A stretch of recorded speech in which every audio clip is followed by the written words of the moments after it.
I'm Jonathan. And we're Creative for Learning. Today we're going to go deep into our hearts and talk about how to love and respect our students. Yeah, my realization on this topic of love and respect started a few years ago in the teacher's lounge, where maybe you've heard some controversial conversations at some point. And on this particular day, these teachers were complaining about these boys in their class who were giving them a really hard time. Anybody out there able to relate to students giving them a hard time? Just us? Nope, all of us? Okay, cool. Good. And I was thinking in my head about those kids who I had in my class. That's weird because they're really great guys in my class.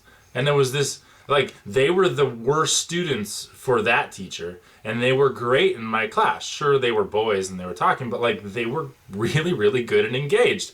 And then I started to notice what I felt was the problem, and it was something in their tone. And then as I was realizing it, then the words actually came out. One of them said, "They just don't have any respect."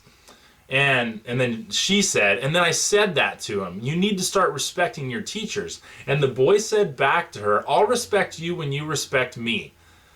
And that really got her mad. And so right there she said that she told the boy, she just said it there in the teacher's lounge, "I'll respect him when he starts respecting me." She turned it around on him. And her statement connected up in your brain about a book that we've read, Love and Respect by Emerson Eggerichs. I think I'm pronouncing his name right. Eggerichs. It was just one of those moments for me where I was like, I think I'm onto something. I think I got it. A little connection, yeah. In it, he discusses that males and females have core needs and that they're different. A male's core need is to feel respected, and a woman's core need is to feel loved.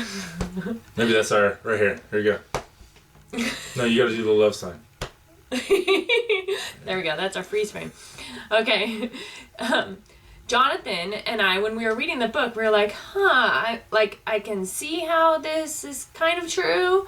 But we were kind of doubting it, and we're kind of skeptical people. And so he sent out a text message to all of his guy friends asking them, if you had to choose between unconditional respect and unconditional love, what would you choose? And 80% of his friends responded with unconditional respect.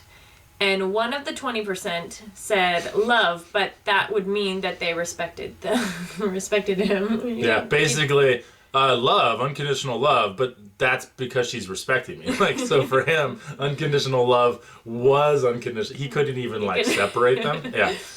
So, how can this idea transfer into your classroom?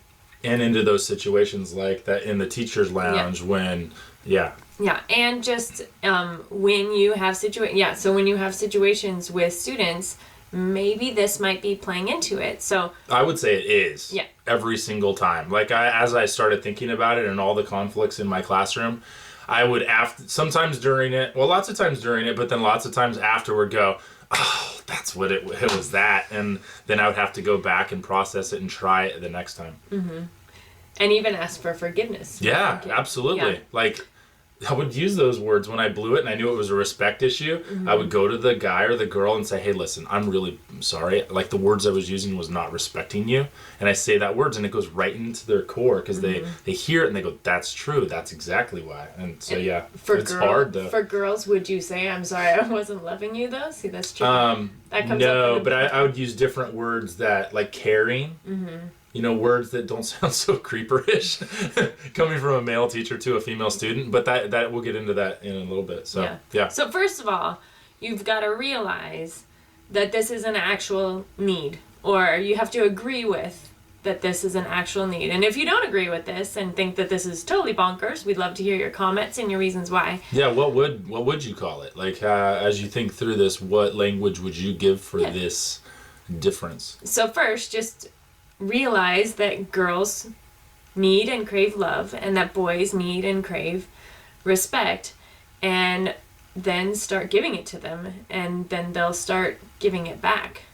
Yeah, because we've got to do it first. We really do. We can't wait for our students to respect or love us first. And if we're sincere about it, like if it's not just a job for us and we're really trying to influence them, we got to be honest that we really do want that. Like it's part of a relationship. It's not just they're our students and we're the teacher. Like if you actually have that relationship with them, it's just like any other relationship that you do crave that love and respect from them as well. And so the way, so with your students, if you're in that like, well, I'm going to wait for them. I've often used this little example with my students when there's some kind of discrepancy and one person's like, I just can't believe it. There's so much like that. And I'm not going to do anything till they fix it and that whole attitude. And so I just ask them, okay. So who would you say is the more mature one, you or them? And they've always, every single time, the person who feels offended it would say they're the more mature one. And so I would say, okay, so since you're the more mature one, shouldn't you be the one to start this? Like, are you really going to wait for the immature one to do the mature thing before you? And they always go, oh man, like, because they know I'm right. They know that that's true and they have to be the leader. But that's the hard part is they don't want to be the leader, which then points them back into their heart that are they really the most mature one here, right? And so all of us would say we're the most mature one. Like, we would say we're more mature than our students, like, if we're really honest. And then our students might even say they feel more mature than us. And either way, no matter who it is, we have to do it first. We really have to be the one who starts it. And then they will do it back. But they're not going to do it right away. Like, if you've had a history of conflict, they're not going to come out right away and start respecting you. Oh, look, there was one respect. Now I'm going to respect. No. Like, they need to know it's not a fluke and that this is real and that you've changed. You might even need to tell them.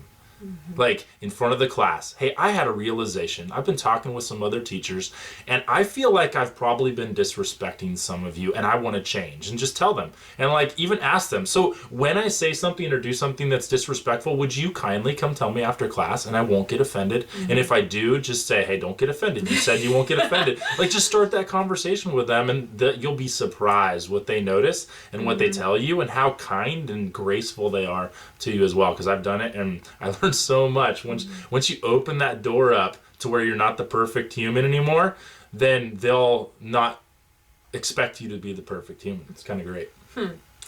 The key here, there's a key word, and that is unconditional. To show unconditional love and unconditional respect. And unconditional love can kind of seem almost easier in a way that, oh yeah, like I get that like we should love people. It is tricky. Maybe it doesn't. Anyways, but we were talking about it, and it seems like unconditional respect is actually harder because no one's perfect, and we do things all the time, and so we have to like fight to respect each other. Even in that, the more you know a person or the more you're around a person, the more you have to fight to respect someone. Like in marriage or friendships. Yeah. Okay, yeah. Are you saying you have to fight more to respect me because you love me more? Well, it's probably true because I have to really fight to like. I mean, I love you with all my heart, but like in those moments when you're like, you know, I'm like, okay, I'm not being loving. It's really hard, those steps. People have asked me what's one piece of marriage advice that you can give this lady before she gets married. I have said before, you just fight to respect him. Fight for it. Anyways, so anytime you feel that urge, then start to realize like I'm totally not respecting this person. Fight to get it back so that that they will see it and model it and give it back. Yeah, and by unconditional you mean like there's no conditions on that I'm going to respect you. I'm going to respect you no matter what you do. And there's going to be times like in discipline where you need to have discussions and people do things wrong. So like there's going to need to be consequences and things like that. But when that happens, do it with respect and love. And love, yeah. Yeah. So, guys, let's just talk, because we got to realize that loving our female students in particular, because that's their craving, could be tough today. And it's probably easier for you to talk about respecting your male students, and you might even be doing it more then I don't know. Like, it might be easier for you just because you maybe grew up. Some of you played sports and you had a coach that like respected you and talked to you on that level or whatever. For me, it was the toughest to start to think into, okay, the female students that are like fighting with me the most. And as I look back over my career, the students who gave me the most trouble were females. Like they were typically in the second half of 8th grade and they just, some of them get tough. And so I've thought back through, like, how was I not loving them best as a teacher? Like, how can I love them more in a totally not creepy way, right? Mm-hmm. But how can I love them as a human to human, but specifically as male teacher to female student? Like, once again, like avoiding the weirdness. So some ways. First off, and this is, I feel like, where I've made the most headway, because once again, I can be so focused on getting stuff done. I have to listen. You must listen to them. You got to stop and give them your body language and your eyes and your heart and your questions back into their situation. You got to listen. First, you just got to listen. Because ladies, if you're a lady watching, like, you want to know that somebody's hearing you and understanding what you're... That you're valuable. Yeah. Mm-hmm. That you're verbalizing. Yeah. And second, and I've started to do this in the last few years, and it's been amazing what I've seen. I really see some of my female eyes light up when you advocate for them. Like, we've got to become their biggest fans and their biggest protectors. You know, like if boys are not allowed to talk down to females in my class at all. Like, it's just not tolerated. And I'll stand up and I'll call them out. Like, boy, you know, you need to be a man here. And men don't use that kind of language around or about women. You just don't do it. Like, so don't do it here and don't do it anywhere. And women don't ever expect that or accept that from a guy. Like, that right there, not okay. And so men, can I just call you to a higher level? You know, and like advocate for them. If you called a male student boy like that, is that disrespectful? It is disrespectful in a moment, yeah. And like, so I want them to feel like the opposite right there for a half a second, and then I like reinstate them. Like, this is actually who you are. I'm calling out the realness in you. But like, I had to. There is this moments where you gotta like break the tension. Yeah, good point. And so I call them to chivalry. Like, I'll even use that word. Like, be chivalrous. And you now, like, when you leave this classroom and you see somebody else doing that, you stand up. Like, you be the one who's going to, and then like, why don't you call your friends to it too? Like, be men. Like, really. Be that kind. And so that right there, I feel like also shows love to the female students. Like, we're going to create a culture here at this school where we're not going to accept that. Like, you will be loved and respected by all of the males here on campus. And I'm going to help lead that. Like, so you can do that. Also, when you hear them start sharing their dreams and their stories and their hobbies and their things, like, they may come. Once I started this process, I was blown away how many times now they started coming showing me their drawings and showing me like a flyer inviting me to their pumpkin catapult contest. Like, what? You're building a catapult, right? And then in that, as you start this process, they're going to start showing you these things and inviting you in because, one, you're listening, and so then they're going to talk. And then two, they just like know that you're caring, and so then they start wanting to be cared for more. It's great. And then you actually get to go the next step and speak more words of love and identity into them. Like, yeah, you can be a scientist. Yeah, you can be that. Yeah, you can be that. Those things people told you can't be, you can do it. And so these are those are like words of blessing and encouragement that you can start to speak into the ladies in your class. And don't just say, I mean, say some of them privately, but also say these publicly. Like, the guys need to hear you saying these things publicly because you're a leader. Like, you're the man leader in that classroom for those boys, and you get to show them how to love the ladies also in a way that's totally appropriate and totally acceptable and like pours right into their soul.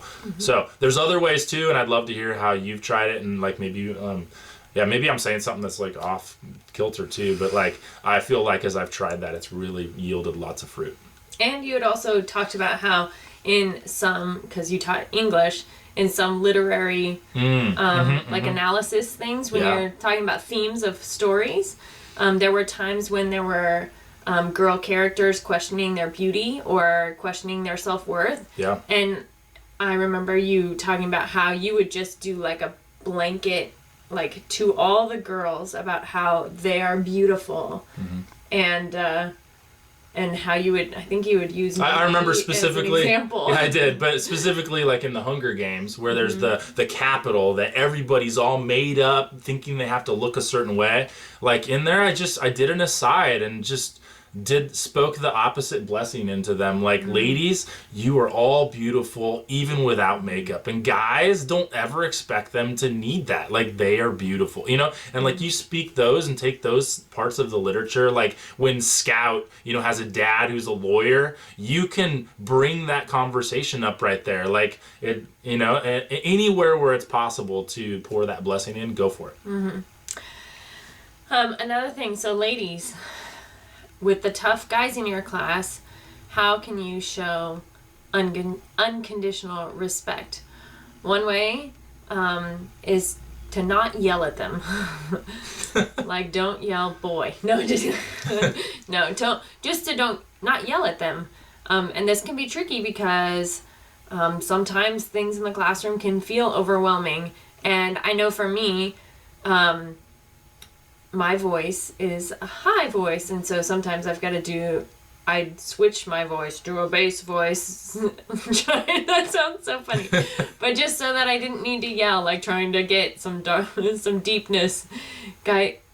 Kids always seem to respond more to a bass voice. So it is tricky not to yell, but just really trying not to yell at boys in your classroom. There's a difference between talking loud and yelling at a student. Like, that's true. You don't feel disrespected when somebody talks loud, but when they yell at you, you can, like, you feel it, and we just rile up. Like, watch your guys when you do that. Try it one time and watch them. They just bristle like they're on the defensive right away.